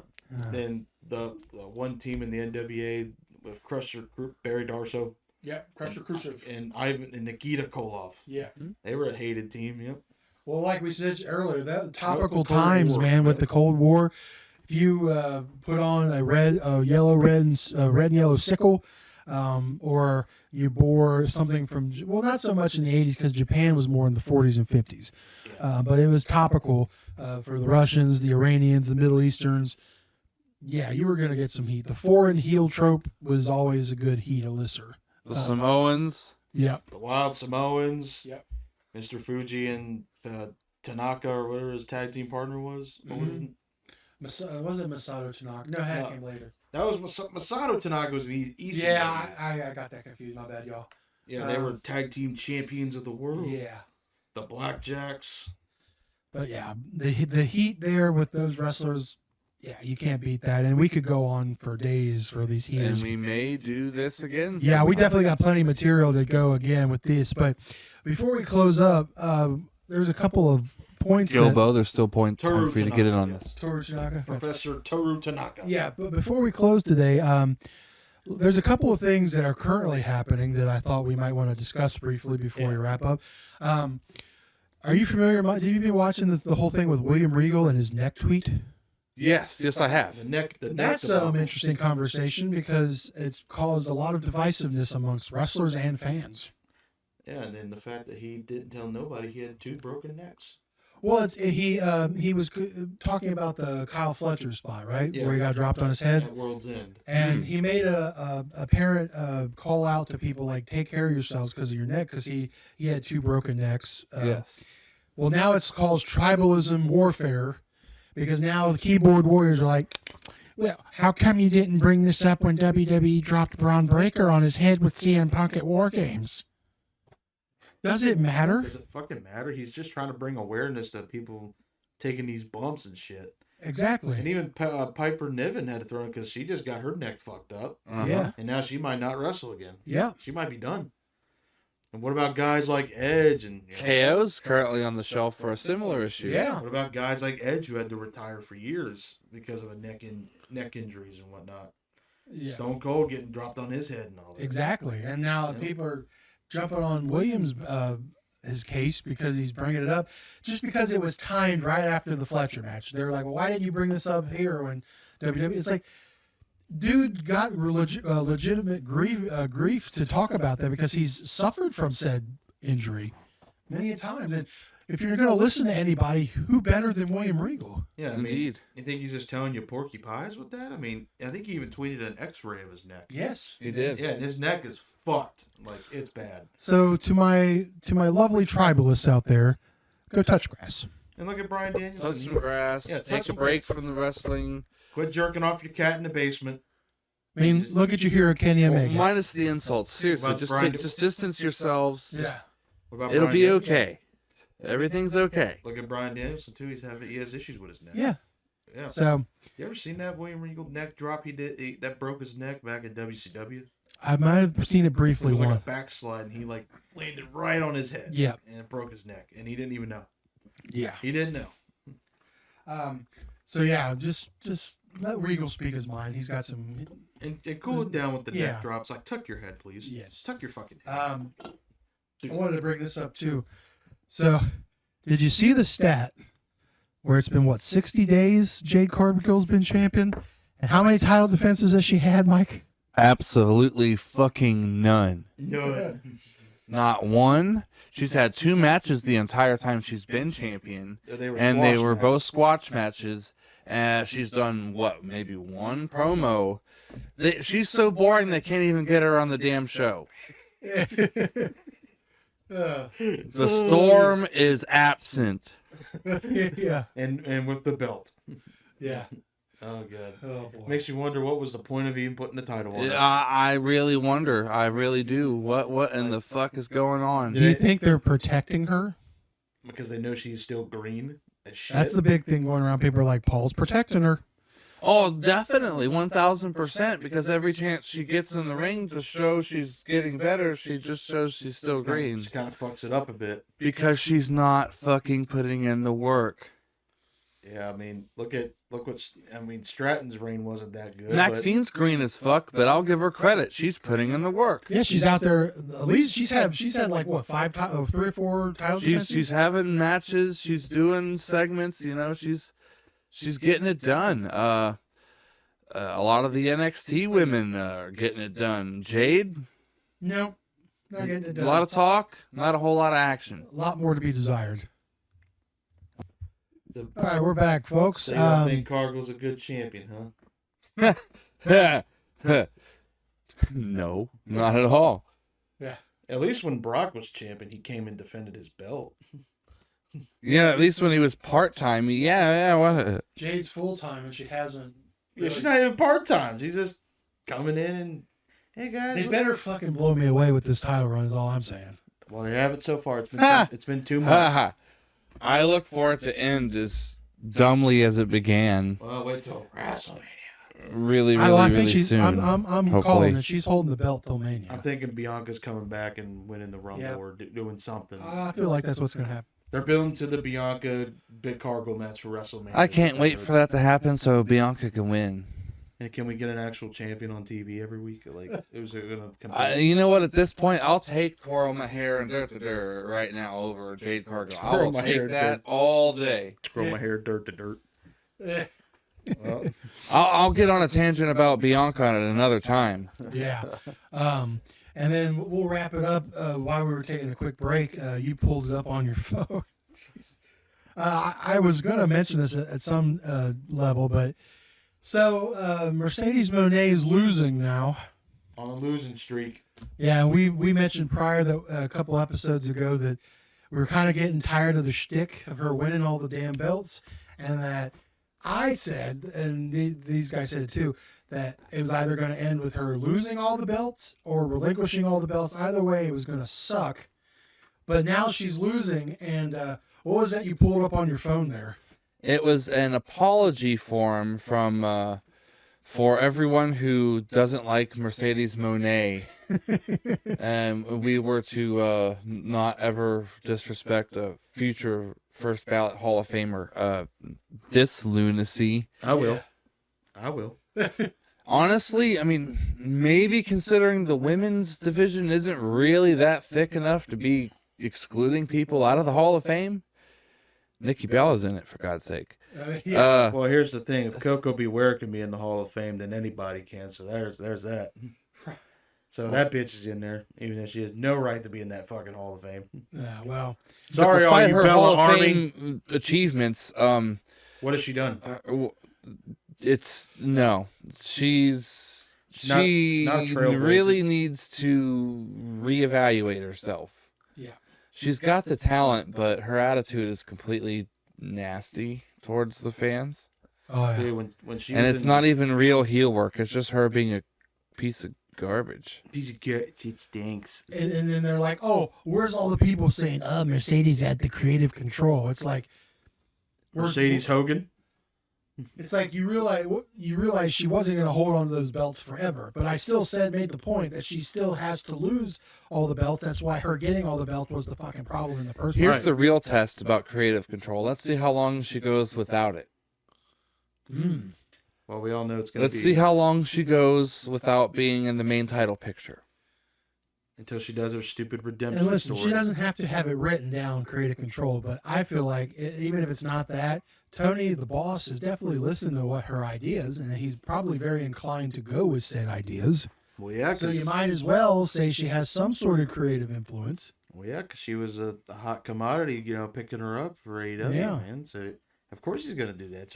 She hasn't won the big world title yet for the women's, which you know that's coming. Oh, that's gonna come with the redemption story and all that. That makes perfect sense. she's She gonna- loses all of her belts and then bounces back to get the women's It'll world. probably win. a And we will tournament. see exactly how long that bounce back is. If it's literally like the next month, you know. Yeah, Like, I'm just gonna win. we're giving them enough to placate them, folks. Yeah, but yeah. Did you? It's not good. But yeah, we'll fill out that form for you guys. We'll get on it. We'll get on it. We'll fill out that. It's form. on the Rated R Wrestling podcast group. I shared it, guys. Okay, It's all on. right. You It's can, on you there. can Check fill it it out. out for yourselves. Feel free, by all means, go right ahead. All right, gentlemen. Well, we'll go ahead and wrap it up here today. But thank you for joining us on episode 12 of the Rated R Wrestling Podcast, talking about the most hated heels and heel groups in all personas. My math's not Yeah, he math. can't math. His math ain't mathing. No, 2 + 2 is 5. I can't do Steiner So math. We need an education on Steiner math for this Yes. one. we need Steiner math. Ain't that right, Scott? Yeah. Well, he wouldn't tell you you're fat there. He would No, just, you wouldn't tell me I'm You fat. fat! yeah. You fat? He's retarded. But just for old time's sake, take it away, Scott. He's fat. Thank you, Thank you, Scott. Scott. Thanks. All right. But anyway, I'm Aaron, a.k.a. Stud Muffin Supreme. I'm Herpesaurus over here. And I'm Michael the Motherfucker, and this has been the Rated R Wrestling Podcast. Yes, it is. Thanks for fucking watching. I'm gonna go cure my herpes now. Happy New Year's, everybody. Happy New fucking Year. New Year. Bye-bye.